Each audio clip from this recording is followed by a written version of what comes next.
Яңалыклар чыгарылыш үз эшен башлап җибәрде. Студияда Алина Хисматуллина, хәерле кич. Подъездда газ исе килеп тора, буяулар кубып беткән. С-26 йортында яшәүчеләр йортның әкренләп җимерелүеннән курка. Урынга Ләйсән Ханова чыкты. Экспонатларның барысы да Кама ярларыннан табылган. Музейда үзенчәлекле күргәзмә ачылды. Хаҗга бару өчен ният һәм акча гына түгел, белем дә кирәк. Нур Ихлас мәчетендә махсус хаҗ дәресләре уза. Хаҗиларга нәрсәләр өйрәтәләр, Римма Солтанова белеште.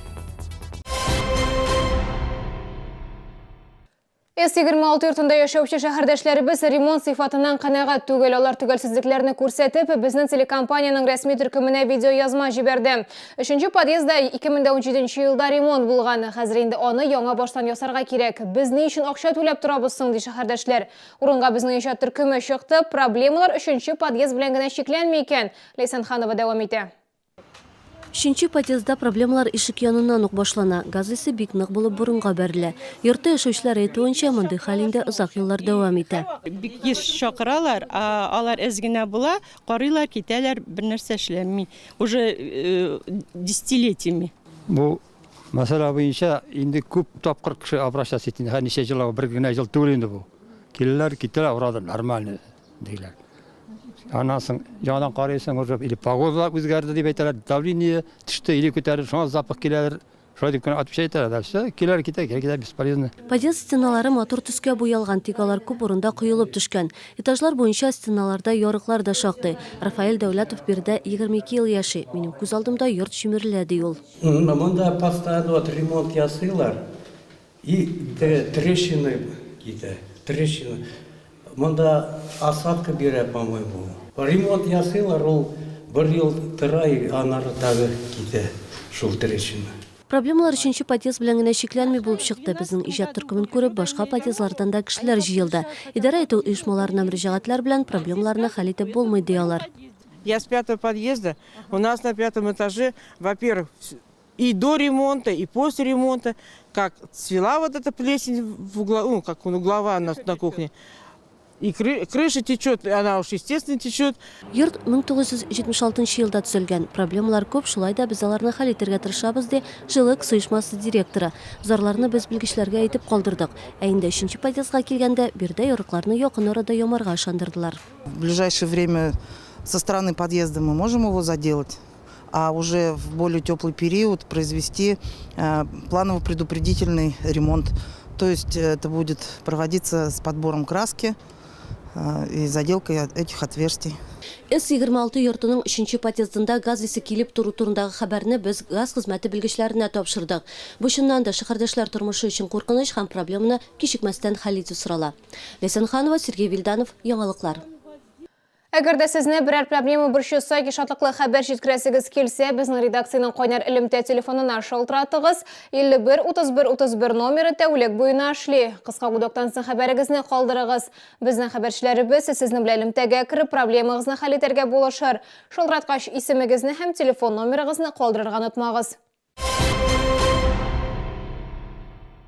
Шәһәр тарихы музейында яңа күргәзмә ачылды. Аны музей эчендә музей дип атадылар. Биредә ташлар коллекциясе урын алган, алар төрледән-төрле. Авторы шәһәрдәшебез Владимир Марченко. Беренчеләрдән булып яңа күргәзмәне хәбәрчебез күреп кайтты. Это природное образование, тут ему миллионы лет. Экспозиция авторы шәһәрдәшебез геолог Владимир Марченко. Ул һәр экспонат турында озын-озак итеп сөйли ала. Күбесен үз куллары белән җыйган, дуслары, хезмәттәшләре дә ярдәм иткән. Бу көнгә кадәр коллекция аның өендә һәм гаражында сакланган. Родилась, как обычно, с коллекцией. Вот у меня домашняя коллекция росла. Я понял, что назревает то, что третий музей будет. Собственно говоря, вот он и состоялся. С участием друзей и коллег, потому что мы совершали маршруты такие, не только одиночные маршруты. Так вот он постепенно, с конца 80-х, начало, по сути дела. Кама музейында минералларны да тау ташларын да күрергә була. Алар барысы да Кама ярларыннан җыелган. Владимир Марченко елганы иң кызыклы һәм бай елга дип исәпли. Ташлар да шуңа үзенчәлекле. Алар суда юыла, шомара, акрынлап менә шундый сәнгать әсәренә әверелә. Монда үзенә күрә бер тормыш күрсәтелгән. Монда бар татар гаиләсе, бар рус гаиләсе. Моннан соң аларга килә башка милләт вәкилләре кунакка тормыш күрсәтелгән. Икеле алып кайткан малай рәсеме бар монда. Булар барсы да таштан ясалган һәм булар барысы да безнең аяк астында ята торган гап-гади ташлар. Күргәзмә ел дәвамында эшләячәк оештыручылар алга таба ташларны бизәү буенча мастер-класслар оештыруда күздә тотыла. Исенханова, Ленар Султанов, яңалыклар. Шалының Үзәк мәчете Нур-Ихласта хаҗга барырга теләүчеләр өчен махсус дәресләр үткәрелә. Алар атнага бер тапкыр уза, барлык кеше өчен бушлай. Исегезгә төшерәме, быел Корбан бәйрәме 11 августка туры килә. Күп кенә шәһәрдәшләребез аны Мөхәммәд пәйгамбәрнең туган җирендә, Сауд Гарәбстанында каршы алырга җыена. Хаҗ сәяхәтенә әзерлек декабрь аеннан ук башланды. Фарыз йолалардан тыш булачак хаҗилар тагын нәрсәне төгәл үтәргә тиеш? Рима Султанова репортажында. Biz bugün hürmetli cemaat 12. Zilhicce sınngı hacının vəcib vəməli olda bulsa cemarat taş atu. Хаҗга барган кеше Мәккә һәм Мәдинә шәһәрләрендә Мина, Мөздәлифә, Гарәфәт үзәнлекләрендә билгеле бер гамәлләр башкарырга тиеш. Бу дәресләрдә шуларның һәр кайсы бәйнә-бәйнә аңлатыла. Әзер булырга кирәк инде гыйлем алырга, алдан белеп барырга, югалып калмаска, шуңа тырышабыз. Бик әһәмиятле дәресләр. Шул кадәр аңлаталар, әйме инде как будто менә көтәсендә барып кайткан кебек була башка. Мөгаллим Инсаф хәзрәт Әлмәт мәдрәсәсен Әл-Азһар университетын тәмамлаган. Аңа нибары 26 яшь.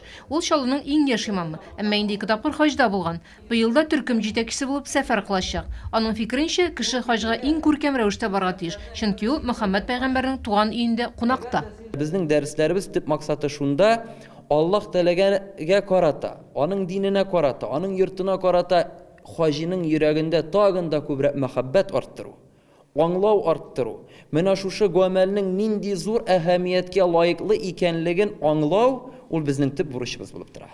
Хаҗга бару өчен ният, сәламәтлек һәм акча кирәк. Иң арзан юлламада 159 мең сум тора. Юл ерак, бик күп җәй йөрергә туры киләчәк. Эсселек 50 градустан артык. Хаҗга 3 миллион тирәсе кеше килә. Йогышлы авырулар эләкмәсен өчен алдан прививкалар ясатырга, иммунитетны ныгытырга, чыныгырга кирәк. Эсселек салабыз, банкалар куйдырабыз. Иртән кич белән чыгып йөреп керәбез. 3 километр. Иң әзе инде 5 километрдан да калган юк. Укырга йөрүчеләрнең күбесе хаҗга беренче мәртәбә бара. Ә менә Җәмилә ханым изге җирләрдә инде 4 мәртәбә булган. Шуңа карамастан һәр дәрестән инде булса мөһим мәгълүмат беләм ди ул. Укулар хаҗ башланганчы июль аена кадәр дәвам итәчәк. Анда теләге булган һәр кем килә ала. Римма Султанова, Фәнис Ихсанов, яңалыклар. 8 март якынлаша, демәк, якыннарга бүләкләр сайлау өчен иң кулай вакыт. Экспокама күргәзмә үзәгендә үзенчәлекле сувенирлар, кулдан ясалган эшләнмәләр һәм чәчәкләр тәкъдим ителә. Халыкара хатын-кызлар бәйрәме алдыннан сәламәтлек һәм матурлык яз форумы кысаларында чәчәкләр һәм бүләкләр дип исемләнгән беренче күргәзмә ярминкә ачылды. Күргәзмә ярминкәгә товарларны Россиянең төрле почмакларыннан 200ләп һөнәрче алып килгән. Биредә Мәскәү, Санкт-Петербург, Пермь, Киров өлкәсе, Удмуртия һәм Башкортстан республикалары осталары үз эшләнмәләрен тәкъдим итә. Приглашаем вас посетить выставку-ярмарку «Цветы и подарки», которая проходит в рамках весеннего форума «Красота и здоровье», где вы можете приобрести подарки для своих любимых и побывать в релакс-зоне. Пройти бесплатные мастер-классы по красоте и здоровью. Ярминкә Экспокам үзәгенең 3 павильонында урын алган. Монда һәркем күңеленә хуш килгән товарны таба ала. Ярминкәгә килүчеләргә бушлай иҗади мастер-класслар да әзерләнгән. Ярмарка очень хорошо организована. Исключительно ярмарка.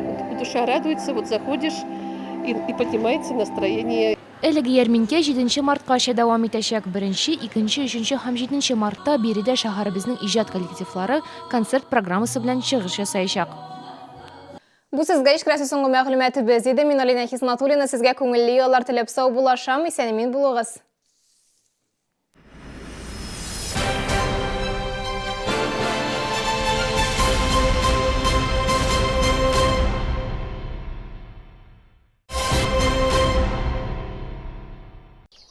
Весна – время преображения и милых подарков. В эти праздничные дни Эссон дарит вам скидку 40% на весь ассортимент брендов «Черный жемчуг», «Бархатные ручки» и «Трасома». Только с 5 по 11 марта неделя красоты в Эссон. Спешите, количество товара ограничено. Подробности в гипермаркетах Эссон и на esson.rf.